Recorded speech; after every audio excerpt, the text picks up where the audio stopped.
Kendall, if you'll do me a favor, once you step up, watch your step there. Once you step up, you raise your right hand for me, please. Do you solemnly swear or affirm testimony that you're about to give to be the truth, the whole truth, and nothing but the truth, so help you God? Yes. Okay, go have a seat for me, please. Ms. Kendall, have you ever testified before? No. Okay, so I'm sure you probably watch television. Just make sure you speak loud enough so everyone can hear you. There's the black microphone there's in front of you. Just make sure that you give verbal answers to the questions that you're asked, just because we're recording you on video and audio. Okay. Okay. Thank you. Could you please state your name, occupation, and current address for the record? It's Jennifer Yvonne Kendall, and it's 4623 Fish Hatchery Road, Russellville, Tennessee. What's your current occupation? I am a truck driver. And I want to take you back to the events that transpired on February 20th of last year, okay? Okay.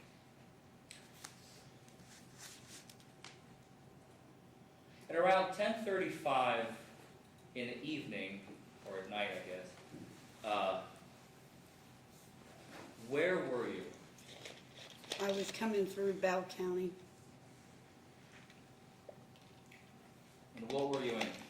I was in a big rig, my semi. It wasn't my semi, but I was driving the semi.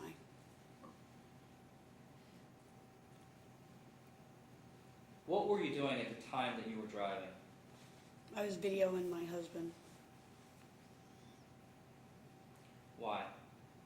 because we was having some marital problems, and I was trying to work it out with my husband, and I hadn't spoke to him very much like last week, and so I wanted to talk to my husband, and he happened to video me at the time that I was driving.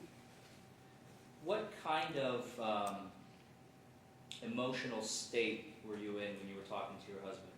I was very emotional, very upset.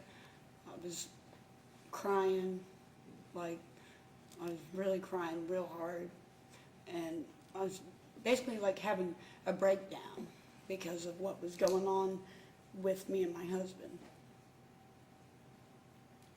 At some point you saw blue lights behind you. Yes, What did you do when you saw the blue lights? I pulled over immediately. And did you pull over on 25 East, Highway 25 East? Yeah, I pulled over on 25 East around mile marker 16.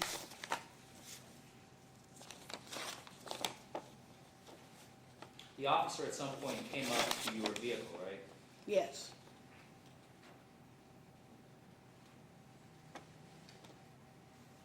What was the first thing he asked you? Do you recall? he asked me if I was on electric logs and if I was alone.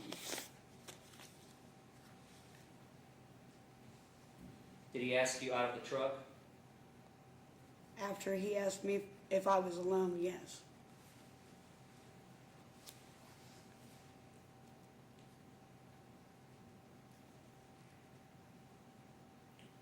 Where did he tell you to stand after he took you out of the truck? He brought me behind the semi and had me stand behind the semi in the trailer. Did he ask you what's going on?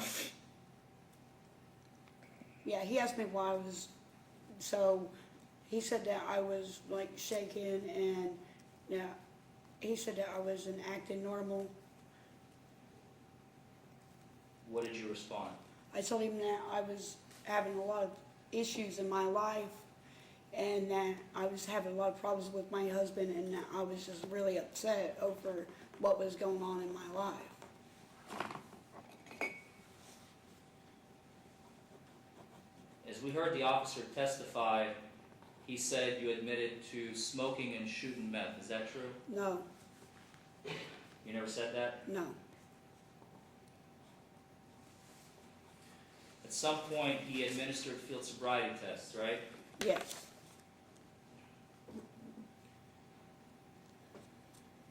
Do you remember any of them? yes, I remember him. Were you able to do them? Yes, except for the one where I had to stand on my leg and hold 1 foot up, Why? because my right leg, I have bolts in it. From what? I was in an accident when I was 16 years old, and my knee got smashed in between the dash was, and the motor had come in and pushed me in the seat, and I was stuck, and the motor, you know, they had to use jaws of life to remove me from the vehicle.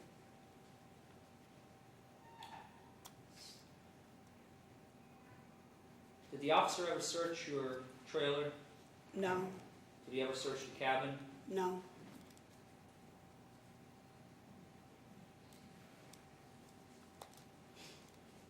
Did he ever place handcuffs on you? no,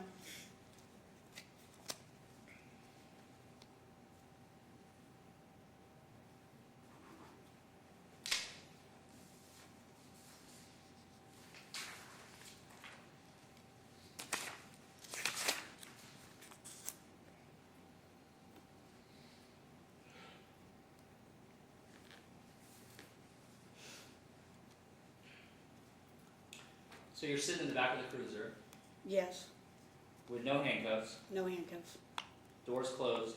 yes. What does the trooper do then? He asked me for my boss's phone number. And what does he do? He called my boss to see if he'd come get the truck. Did the officer get in his cruiser after that? Yes,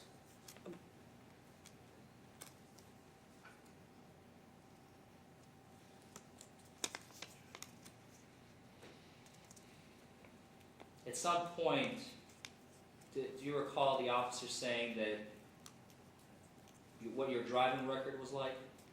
no,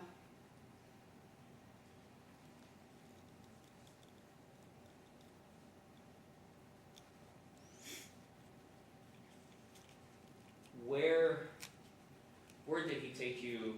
Well, strike that. Do you know where the officer went after that? I don't understand. I'm sorry? I don't understand your question. Did he sit there or did he drive after he spoke with your boss? He got in the car and he drove. Do you know where he was headed? I thought he was going to take me to jail.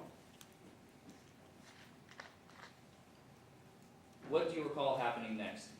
We went and says, he stopped at this little brick building, and he had a cup with him, and he said that he wanted me to go inside, and it wasn't a hospital.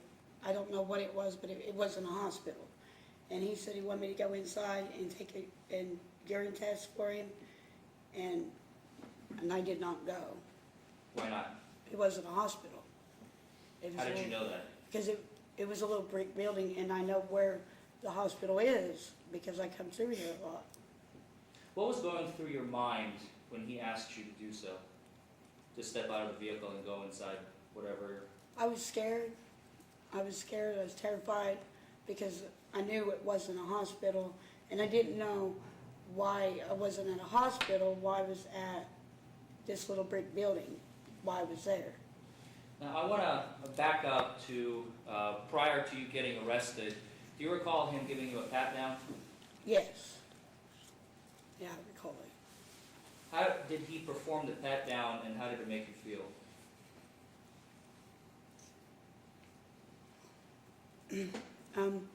Like whenever he patted me down up top, it wasn't a normal pat. Like a pat, they pat. It was more of groping. That's the only way I know how to explain it. And he didn't go past my knees. What was going through your head as he was doing that?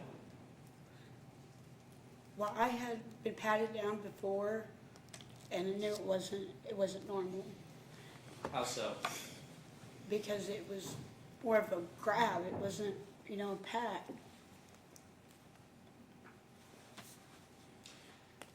Let's go back to the brick building. He asks you to pee in a cup and go inside the building, right? Yes, he had a cup with him, like I said, and it was in a plastic bag. and he wanted me to go inside and he said, go inside and pee in the cup. So I didn't have a problem peeing in the cup, but I wasn't going in that building. If it would've been a hospital, I would've went. What was the building like and its surroundings? Was it dark, lit? Were there people, cars? What did you see? It was kind of dark. I didn't see no other cars, and it's like you pull up, there's this, it's kind of like right in this area, like the sidewalk, and there's not no park, like you park out in front of the building, and we pulled up in front of it. It was a brick building, a reddish brick building.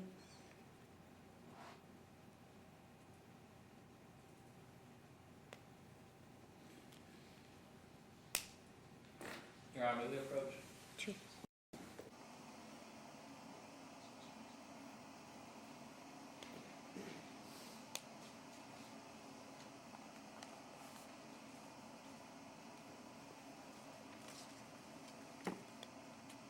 I would ask the court to make a copy so I can present this to the prosecution. This is going to be marked for trial purposes as Defense Exhibit B.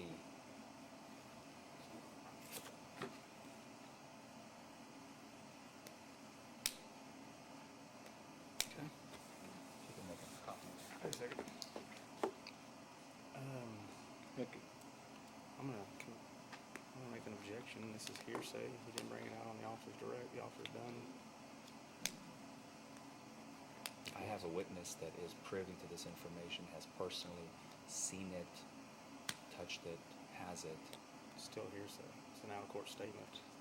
I mean, it's no different than a letter by Trooper Brigman. He should have asked him on I'm not cross. trying to introduce the piece of paper into evidence yet. Yeah. I'm simply marking Well, it that's as what you just Defense asked. Exhibit B. No. I'm asking it to be marked as Defense Exhibit B. Now, the prosecution is free to object when I move to introduce it after I ask questions about it, because he's going to be free to cross-examine the shit out of Ms. Kendall to figure out where and what and how this piece of paper came from. This is what cross is for. Now, when I move to introduce it into evidence as Defense Exhibit B, then he's free to object and we can go into argument. For now, it's simply marked as Defense's Exhibit B for trial purposes. I object to any questions about this piece of paper. There's been no foundation laid. What's your as to who basis? wrote it. It's hearsay. I'm about to lay the foundation. Yeah, but she can't lay the foundation. You're not saying that she wrote this, are you? Of course not. No, it's hearsay. You gotta have the person that made an out-of-court statement testify as to the same before it's not hearsay. It's not a business exception record. There's no scrap sheet of paper. It's no different from somebody saying that she's an awesome person and having a note here in court that she would never drive drunk from a priest in Louisville. I believe that you can make that argument, absolutely, when I try to move it as Defense Exhibit B for the jury to see. But I'm simply marking it, I'm going to be using it as an exhibit for court purposes, Once I move to admit, then all your hearsay and all that exceptions, and then they won't be able to see it or read it or physically touch it, the jury. How is that any different from asking the question as to what the priest in Louisville said? I mean, That's the same thing you did with the citation. the officer's there testifying as to his own citation. And she is testifying as to a piece of paper that she has. If she did not write, it's not her statement, so I object to that. Well, if I wouldn't be trying to introduce any statements that she wrote down. This is something that she has. And she can testify to that. There is absolutely no rule of evidence that prohibits her from testifying to it. There's a rule of evidence that prohibits the jury from looking at it. I agree. The jury sees it or he talks about it. That's no different from a hearsay question. I don't follow you. Motion's overruled. Let's continue. So I may use it. Who's overruled? You're overruled. I'm overruled? Yes. Okay.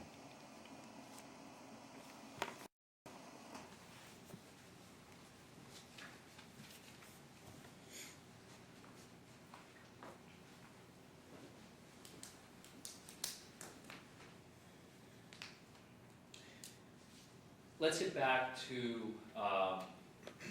when you were by the brick building. Okay. Yes.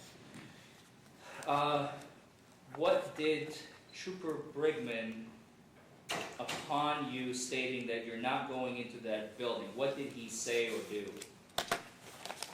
He told me that I could sign this piece of paper and not have to go in and stuff, and so I didn't You know, I signed the paper because I wasn't gonna go into that building because it wasn't the hospital up the road there. And I knew it wasn't the hospital, so, and then he gave me a piece of paper to sign, and so I signed the paper, and then he drove me to the jail. Did you read that piece of paper? No, I can't read, Do you know what it said? no. Okay. He drove you to the jail, right? Yes, How do you know he drove you to the jail? because whenever we got there was cop cars and there was other vehicles there. Upon arrival to the jail, what did you ask him? I asked him if I could smoke and if I could call my mom. What did he say? He said yes.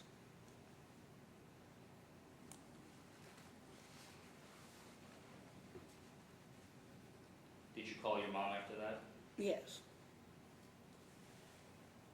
And what did the officer, at some point, did he talk to your mom as well? Yeah, he told her that she had to come to the courthouse the next day and then I might be released. Released right then and there or the next day? After the court, yeah, the next day. What did the officer do then?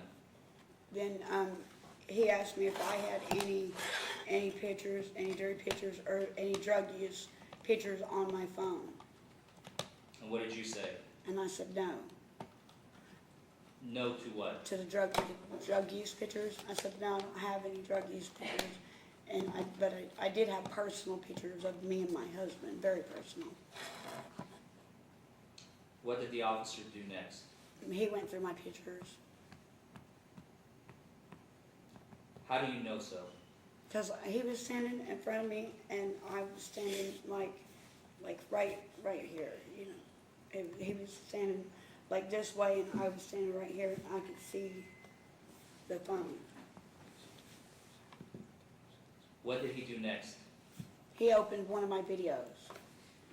And what did he do? He watched it. Do you know how long the video was? It was like a minute and 15 seconds, maybe a little bit more. And I'm sorry, I really don't mean to get this personal, but we just need to clarify the record so that everybody understands what happened that night. What was the video of? Me and my husband on our wedding night, after we got married, he wanted to take a video of us being intimate, and so it was a video of me and my husband having sex. What did Trooper Brigman do after that? He told me that he was going to give me his phone number, and that that I need to call him before I left the state of Kentucky. Why? Did he specify? No, I didn't. No. What did he say he's going to do if you don't call him before you left the state of Kentucky? Put more charges on me. What happened after that? He took me into the jail and they booked me.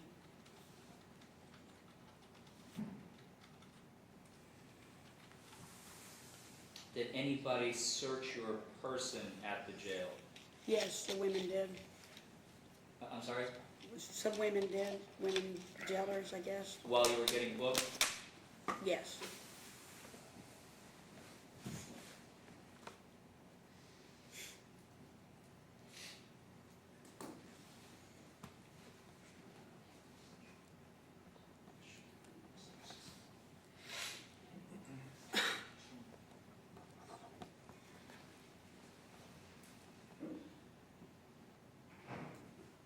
After you were released from the jail, what did you find in your belongings?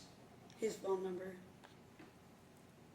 Where was it? It was in a white envelope with my wedding band.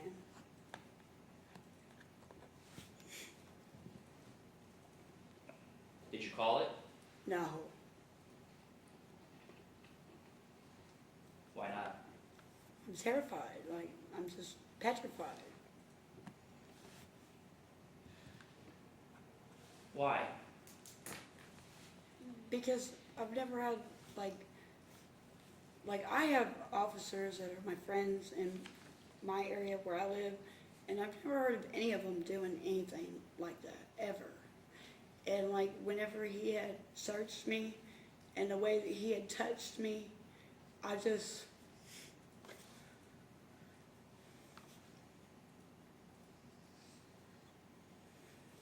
like, I'm scared to be here right now. I'm terrified. I'm terrified.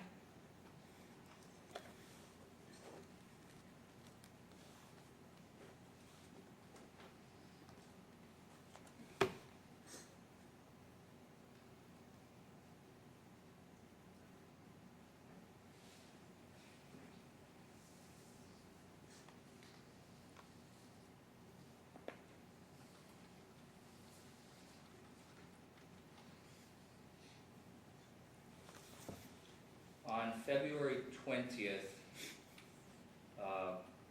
2018,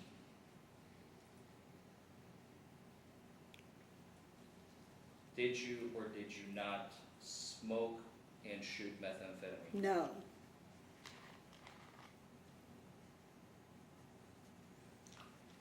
Oh, And on February 20th, 2018, did you operate your semi-trailer under the influence? no. No further questions. Mr. Douglas?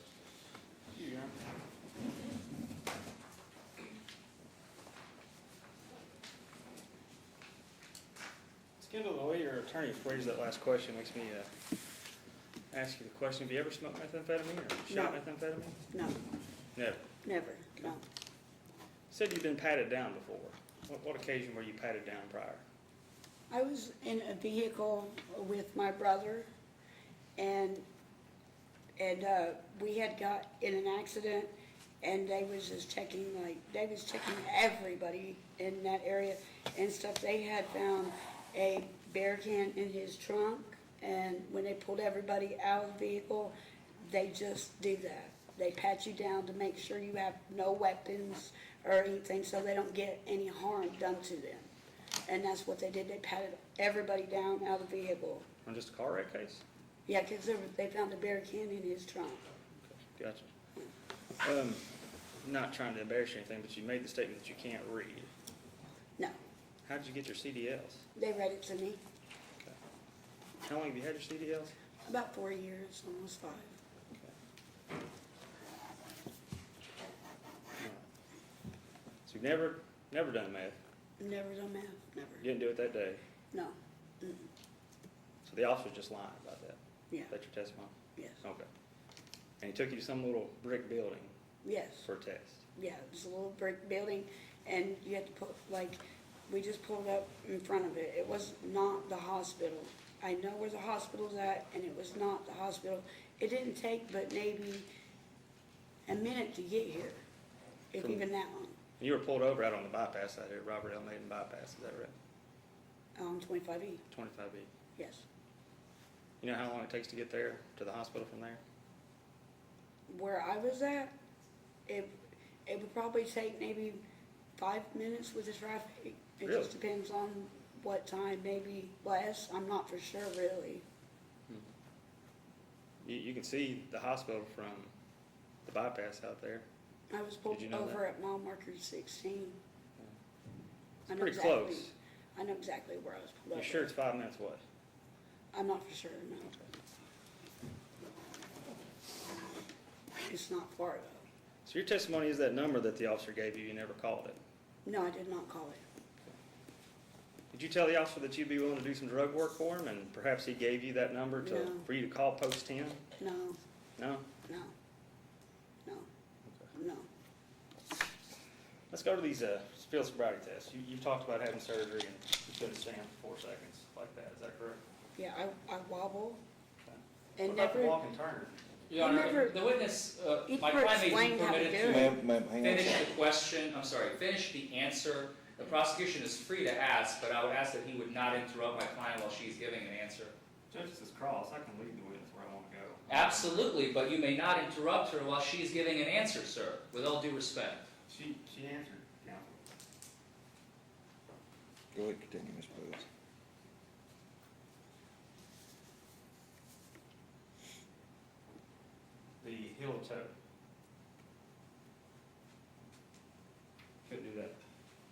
Yes, I did do that.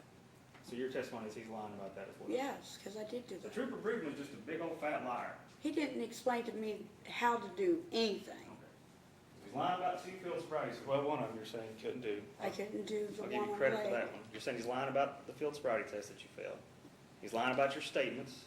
He's lying about where he took you to get blood. Yes. Okay. Like I said, he never explained to me how to do any of the tests. I didn't know that I had to put heel to toe like he just showed. He never told me that. Okay. He asked me if I could walk in a straight line. I want to ask you one more time.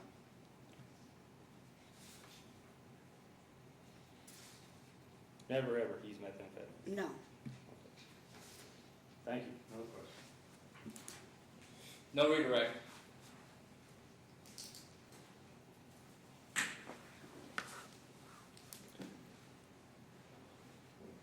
Instructions? Can she step down, Your Honor? Sure, I'm sorry. You can step down, ma'am. Thank you.